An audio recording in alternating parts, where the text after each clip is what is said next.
மே மாதம் 3ஆம் தேதி பாஸ்கா 5ஆம் வாரம் ஞாயிற்றுக்கிழமை. அன்புக்குரியவர்களே, நாம் கடவுளோடு ஆழமான உறவு கொண்டு வாழ்வை முழுமையாக வாழ முயற்சிக்கின்ற பொழுது நமது புற வாழ்வில் எத்தகைய பிரச்சனைகள் வந்தாலும் அவற்றை மதிநுட்பத்தோடு எதிர்கொள்ளுவோம். தொடக்க திருவாவை சந்தித்த ஒரு பிரச்சனையை வெளிக்காட்டுவதே முதல் வாசகம். பிற இனத்தவர்களை இழிவாக கருதிய யூதர்களின் மனப்பான்மை கிறிஸ்தவர்களாக மாறிய தொடக்ககால யூதர்களிடமும், அதாவது யூத கிறிஸ்தவர்களிடமும் காணப்பட்டது. எனவேதான் பந்தியில் தங்களது இனத்தை சார்ந்த கைம்பெண்களை நன்றாக கவனித்துக் கொண்ட அவர்கள் பிற இன கைம்பெண்கள் மத்தியில் கவனமின்றி நடந்து கொண்டனர். யூதர் பிற இனத்தார் என்ற வேறுபாடு தலைதூக்கி தொடக்க திரு அவையில் பிரிவினை வருவதற்கான வாய்ப்பு இருந்த சூழ்நிலையில் திருத்தூதர்கள் இறை உதவியோடும் மதிநுட்பத்தோடும் அதை கையாண்டதே இன்றைய முதல் வாசகம். நம்மில் பலர் பிரச்சனைகள் வாழ்வின் அங்கம் என்பதையும் அதை மதிநுட்பத்தோடு கையாள்வதே வளர்ச்சிக்கான வழி என்பதை உணராமல் பிரச்சனைகள் குறைந்து விடாதா என்ற ஏக்கத்தோடு வாழ்நாட்களை கடத்துகின்றோம். பிரச்சனைகள் வாழ்வின் அங்கம் என்பதை ஏற்றுக்கொண்டு இறைத்துணையோடு அவற்றை எதிர்கொள்வதற்கான மதிநுட்பத்தை இறைவன் நமக்கு வழங்க இன்றைய நாளில் மன்றாடுவோம். முதல் வாசகம் திருத்தூதர் பணிகள் நூலில் இருந்து வாசகம். அதிகாரம் 6, இறைவசனங்கள் 1 முதல் 7 முடிய. அக்காலத்தில் சீடர்களின் எண்ணிக்கை பெருகி வந்தது. அப்போது கிரேக்க மொழி பேசுவோர் தங்களுடைய கைம்பெண்கள் அன்றாட பந்தியில் முறையாக கவனிக்கப்படவில்லை என்று எபிரேய மொழி பேசுவோருக்கு எதிராக முணுமுணுத்தனர். எனவே 12 திருத்துதரும் சீடர்களை ஒருங்கே வரவழைத்து, நாங்கள் கடவுளது வார்த்தையை கற்பிப்பதை விட்டுவிட்டு பந்தியில் பரிமாறும் பணியில் ஈடுபடுவது முறையல்ல. ஆதலால் அன்பர்களே, உங்களிடமிருந்து நற்சான்று பெற்றவர்களும் தூய ஆவி அருளும் வல்லமையும் ஞானமும் நிறைந்தவர்களுமான 7 கவனமாய் தெரிந்தெடுங்கள். அவர்களை நாம் இந்த பணியில் நியமிப்போம். நாங்களோ இறைவேண்டலிலும் இறைவார்த்தை பணியிலும் உறுதியாய் நிலைத்திருப்போம் என்று கூறினர். திரளாய் கூடியிருந்த சீடர் அனைவரும் இக்கருத்தை ஏற்றுக்கொண்டனர். அதன்படியே அவர்கள் நம்பிக்கையும் தூய ஆவியும் நிறைந்த ஸ்தேவான், பிலிப்பு, பிரக்கோர், நிக்கானோர், தீமோன், பர்மனா, யூதம் தழுவிய அந்தியோக்கிய நகரத்து நிக்கோலா என்பவர்களை தெரிந்தெடுத்து அவர்களை திருத்தூதர் முன்னால் நிறுத்தினார்கள். திருத்தூதர் தங்கள் கைகளை அவர்கள் மீது வைத்து இறைவனிடம் வேண்டினர். கடவுளது வார்த்தை மென்மேலும் பரவி வந்தது. சீடர்களின் எண்ணிக்கை எருசலேம் நகரில் மிகுதியாக பெருகிக் கொண்டே சென்றது. குருக்களுள் பெருங்கூட்டத்தினரும் இவ்வார்த்தைக்கு கீழ்ப்படிந்து நம்பிக்கை கொண்டனர். ஆண்டவரின் அருள்வாக்கு. இறைவா, உமக்கு நன்றி.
வாழ்விக்கின்றார். ஆண்டவரே, உமது பேரன்பு எங்கள் மீது இருப்பதாக. ஆண்டவரே, உமது பேரன்பு எங்கள் மீது இருப்பதாக. இரண்டாம் வாசகம். தூய பேதுரு எழுதிய முதல் திருமுகத்தில் இருந்து வாசகம். அதிகாரம் 2, இறை வார்த்தைகள் 4-9 முடிய. அன்பிற்குரியவர்களே, உயிருள்ள கல்லாகிய ஆண்டவரை அணுகுங்கள். மனிதரால் உதறி தள்ளப்பட்டதாயினும் கடவுளால் தெரிந்து கொள்ளப்பட்ட உயர் மதிப்புள்ள கல் அதுவே. நீங்களும் உயிருள்ள கற்களாயிருந்து ஆவிக்குரிய இல்லமாக கட்டி எழுப்பப்படுவீர்களாக. இயேசு கிறிஸ்துவின் வழியாய் கடவுளுக்கு உகந்த ஆவிக்குரிய பலிகளை படைக்கும் தூய குருக்களின் கூட்டமாகவும் இருப்பீர்களாக. ஏனெனில் இதோ சீயோனில் நான் ஒரு மூலைக்கல் நாட்டுகிறேன். அது தேர்ந்தெடுக்கப்பட்ட விலையுயர்ந்த மூலைக்கல். அதில் நம்பிக்கை கொண்டோர் பதற்றமடையார் என்று மறைநூலில் காண கிடைக்கிறது. நம்பிக்கை கொண்ட உங்களுக்கு அது உயர் மதிப்புள்ளதாக விளங்கும். நம்பிக்கை இல்லாதவர்களை பொறுத்தமட்டில் கட்டுவோர் புறக்கணித்த கல்லே முதன்மையான மூலைக்கல்லாயிற்று. மற்றும் அது இடறுதற் கல்லாகவும் தடுக்கி விடச் செய்யும் கற்பாறையாகவும் இருக்கும். அவர்கள் வார்த்தையை ஏற்காததால் தடுக்கி விடுகிறார்கள். இதற்கென்றே அவர்கள் குறிக்கப்பட்டிருக்கிறார்கள். ஆனால் நீங்கள் தேர்ந்தெடுக்கப்பட்ட வழிமரபினர், அரச குருக்களின் கூட்டத்தினர், தூய மக்களினத்தினர், அவரது உரிமை சொத்தான மக்கள். எனவே உங்களை இருளினின்று தமது வியத்தகு ஒடுக்கி அழைத்துள்ளவரின் மேன்மை மிக்க செயல்களை அறிவிப்பது உங்கள் பணி. ஆண்டவரின் அருள்வாக்கு. இறைவா, உமக்கு நன்றி. நற்செய்தி வாசகம். வழியும் உண்மையும் வாழ்வும் நானே.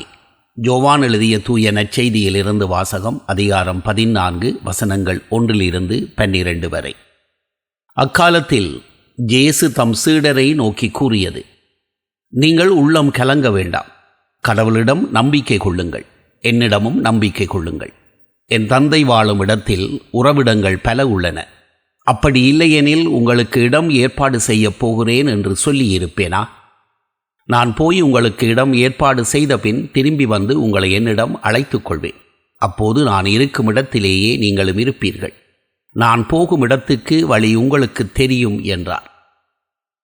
தோமா அவரிடம், ஆண்டவரே, நீர் எங்கே போகிறீர் என்று எங்களுக்கு தெரியாது. அப்படி இருக்க நீர் போகும் இடத்துக்கான வழியை நாங்கள் எப்படி தெரிந்து கொள்ள இயலும் என்றார். இயேசு அவரிடம், வழியும் உண்மையும் வாழ்வும் நானே. என் வழியாய் அன்றி எவரும் தந்தையிடம் வருவதில்லை. நீங்கள் என்னை அறிந்திருந்தால் என் தந்தையும் அறிந்திருப்பீர்கள். இது முதல் நீங்கள் தந்தையை அறிந்திருக்கிறீர்கள், அவரை கண்டுமிருக்கிறீர்கள் என்றார். அப்போது பிலிப்பு அவரிடம், ஆண்டவரே, தந்தையை எங்களுக்கு காட்டும், அதுவே போதும் என்றார். இயேசு அவரிடம் கூறியது: பிலிப்பே, இவ்வளவு காலம் நான் உங்களோடு இருந்தும் நீ என்னை அறிந்து கொள்ளவில்லையா? என்னை காண்பது தந்தையை காண்பது ஆகும். அப்படி இருக்க தந்தையை எங்களுக்கு காட்டும் என்று நீ எப்படி கேட்கலாம்? நான் தந்தையினுள்ளும் தந்தை என்னுள்ளும் இருப்பதை நீ நம்புவதில்லையா? நான் உங்களுக்கு கூறியவற்றை நானாக கூறவில்லை. என்னுள் இருந்து கொண்டு செயலாற்றுபவர் தந்தையே. நான் தந்தையில் இருக்கிறேன், தந்தை என்னுள் இருக்கிறார். நான் சொல்வதை நம்புங்கள். என் வார்த்தையின் பொருட்டு நம்பாவிட்டால் என் செயல்களின் பொருட்டாவது நம்புங்கள்.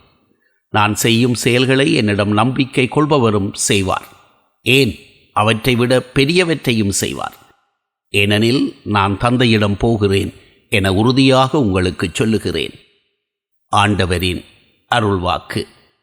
கிறிஸ்துவே, உமக்கு புகழ். பிரியமானவர்களே, ஒத்தமை நற்செய்தியாளர்கள் இயேசுவின் புற வாழ்வில் அதிகம் கவனம் செலுத்துகிறார்கள் என்பதும், யோவான் நற்செய்தியாளர் இயேசுவின் அகவாழ்வில் அதிகம் கவனம் செலுத்துகிறார் என்பதும் நாம் அறிந்த ஒன்று. ஒத்தமை நற்செய்தியாளர்கள் இயேசுவின் வல்லமை மிக்க போதனைகள் குறித்தும், ஆற்றல் மிக்க அருஞ்செயல்கள் குறித்தும், பரிவு நிறைந்த குணமாக்குதல்கள் குறித்தும் எழுதுகின்றனர்.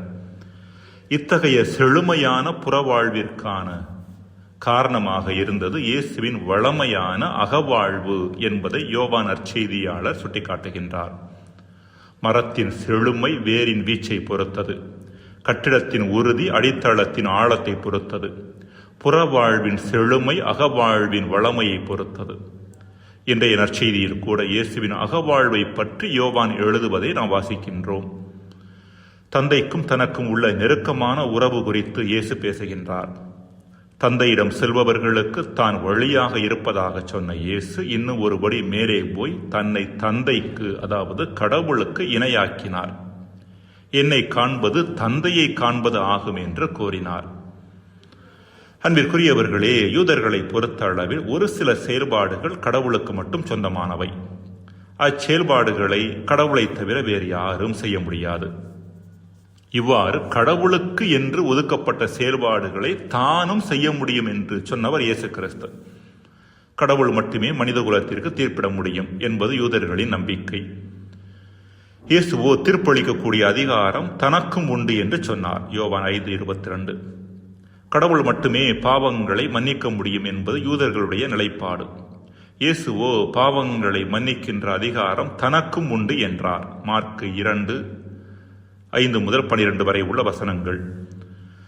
தோரா எனப்படும் திருச்சட்டங்களின் மீது கடவுளுக்கு மட்டுமே அதிகாரம் உண்டு. எனவே அவர் மட்டுமே தோராவில் மாற்றங்களை கொணர முடியும் என்று யூதர்கள் நம்பியிருந்தனர். இயேசுவோ தோராவின் மீது தனக்கும் அதிகாரம் உண்டு என்றார். லூக்கா 6:5. கடவுள் மட்டுமே காலங்களை கடந்தவர் என்பது யூதர்களின் எண்ணம். தானும் காலங்களை கடந்தவன் என்றார் இயேசு. யோவான் 8:58. மோசேக்கு கடவுள் தன் பெயரை இறைக்கின்றவராக இருப்பவர் நானே என்று வெளிப்படுத்தினார். விடுதலை பயணம் 3:14. இயேசு இப்பெயரை தனக்கும் பொருத்தி கொண்டார். யோவான் 13:19.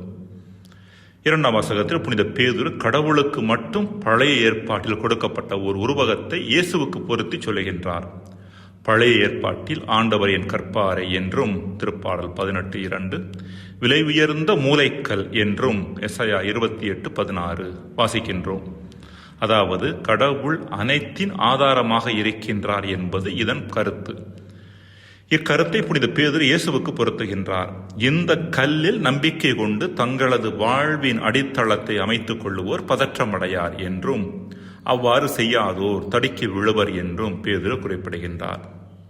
அன்புக்குரியவர்களே, இதுவரை சொன்ன கருத்து நமது வாழ்க்கைக்கு வழங்கக்கூடிய ஒரு மிக முக்கியமான சவாலை நாம் சிந்திக்கலாம். செழுமையான புறவாழ்வு நமக்கு வேண்டுமெனில் நாம் வளமையான அகவாழ்வை அமைத்துக் கொள்வது அவசியமானது. கடவுளோடு நெருக்கமான உறவு கொண்டு அவரை முழுமையாக தன் வாழ்வு வழியாக வெளிப்பட இயேசு அனுமதித்ததே அவரது சிறப்பான மேன்மையான செயல்களுக்கான, அதாவது புறவாழ்விற்கான காரணமாக இருந்தது என்பதை யோவான் நற்செய்தியாளர் மிக தெளிவாக எடுத்துரைக்கின்றார். அகவாழ்வில் ஆழம் காணாமல் புறவாழ்வில் மேன்மை அடைவது என்பது கடினமான ஒன்று. ஒருவேளை மேன்மை கிடைத்தாலும் அது நிலைத்து நிற்கப் போவதில்லை. நம் வாழ்விற்கு வருகின்ற பொழுது இறைவனுக்கும் நமக்கும் உள்ள உறவை நாம் ஆழப்படுத்தினோம் என்றால் நம் செயல்பாடுகளின் தரமும் நம் மகிழ்ச்சியின் அளவும் கூடும் என்பதில் எந்த சந்தேகமும் இல்லை. தனக்கு சாத்தியமானது எல்லா மனிதர்களுக்கும் சாத்தியமானது என்பதை நம் ஆண்டவர் இயேசு கிறிஸ்து சொல்லி இருக்கின்றார். அரச மரம் ஒன்று பறந்து விரிந்து நின்று கொண்டிருந்தது. அதன் கிளைகள் எப்பொழுதும் பசுமையாக இருந்தன. ஏராளமான மக்கள் தங்கிச் செல்லும் வகையில் அது தன் நிழலால் எப்பொழுதும் மக்களை இருகரம் விரித்து வரவேற்றுக் கொண்டிருந்தது. அருகில் ஒரு புதர் செடியும் இருந்தது. அது அவ்வப்பொழுது வெயிலில் காய்ந்து போய்விடுவதுண்டு. மழை பெய்தால் துளிர்ப்பதும் வெயில் அடித்தால் காய்வதுமாக அதன் வாழ்வு போய்கொண்டிருந்தது. புதர் செடி அரச மரத்தை பார்த்து, உன்னால் மட்டும் எப்படி எப்பொழுதும் பசுமையாக இருக்க முடிகிறது? நானும் அவ்வாறு இருக்க எவ்வளவோ முயற்சி செய்கிறேன். ஆனால் சிறிது காலம் மழை இல்லை என்றாலே நான் வாடிவிடுகிறேன் என்றது. அரச மரம் தன்னிடம் இருந்த ஒரு கண்ணாடியை புதர்ச்செடியிடம் தந்தது. இது என்ன கண்ணாடி என்றது புதர்ச்செடி. இது ஒரு ஊடுருவும் கண்ணாடி, டிரான்ஸ்பேரண்ட் கிளாஸ். மண்ணை தாண்டி உள்ளே இருக்கிற காரியங்களை இதன் வழியாக நீ பார்க்கலாம். இக்கண்ணாடி வழியாக உனது வேர்களையும் எனது வேர்களையும் பார் என்றது அரச மரம்.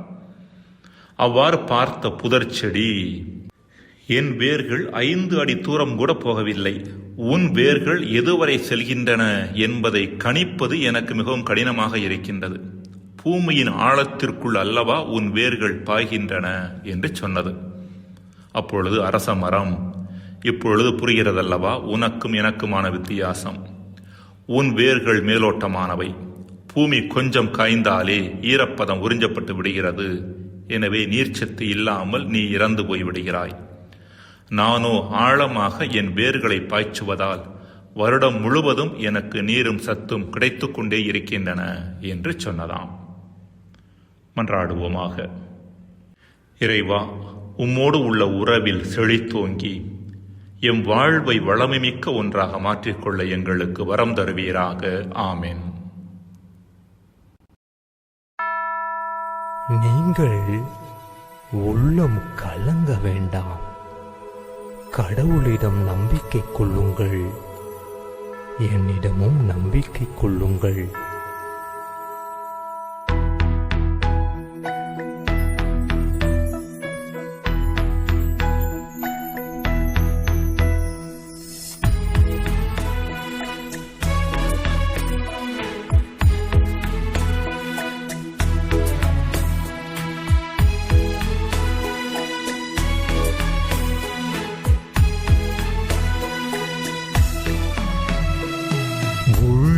கலங்காதே நீ, உள்ளம் கலங்காதே, உள்ளம் கலங்காதே நீ, உள்ளம் கலங்காதே. கடவுளிடம் நம்பிக்கை கொள், என்னிடமும் நம்பிக்கை கொள். கடவுளிடம் நம்பிக்கை கொள், என்னிடமும் நம்பிக்கை கொள். உள்ளம் கலங்காதே மகனே, உள்ளம் கலங்காதே,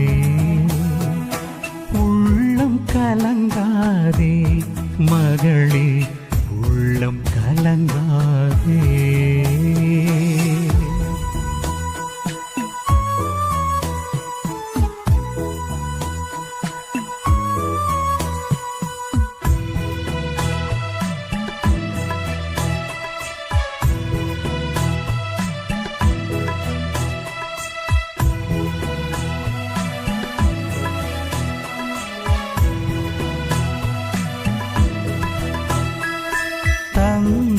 இடத்தில் உறைவிடங்கள் உள்ளன, இல்லை என்றால் நான் ஏற்பாடு செய்கின்றேன்.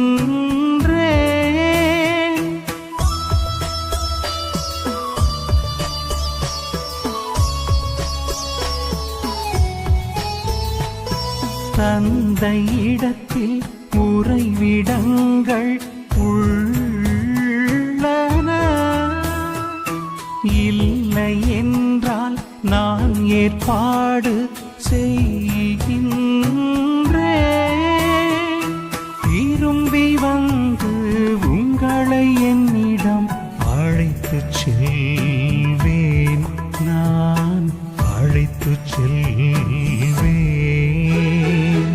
உள்ளம் கலங்காதே நீ, உள்ளம் கலங்காதே, உள்ளம் கலங்காதே நீ, உள்ளம் கலங்காதே.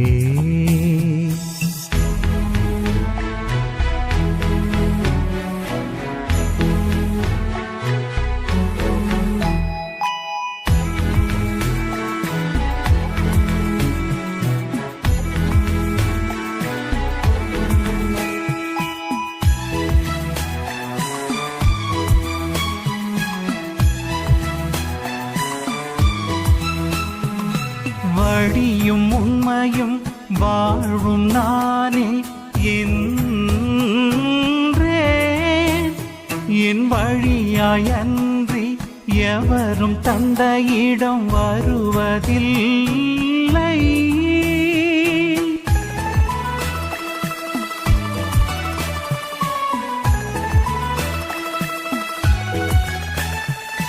வழியும் உண்மையும் வாழ்வும் நானே என்றேன். என் வழியாயன்றி எவரும் தந்தையிடம் வருவதில்லை. தந்தை என்னுள்ளும் நான் அவருள்ளும் இருப்பதை நீ நம்பிடு, இருப்பதை நீ நம்பிடு. உள்ளம் கலங்காதே நீ, உள்ளம் கலங்காதே, உள்ளம் கலங்காதே நீ, உள்ளம் கலங்காதே. கடவுளிடம் நம்பிக்கை கொள், என்னிடமும் நம்பிக்கை கொள். கடவுளிடம் நீ நம்பிக்கை கொள், என்னிடமும் நம்பிக்கை கொள். உள்ளம் கலங்காதே மகனே, உள்ளம் கலங்காதே.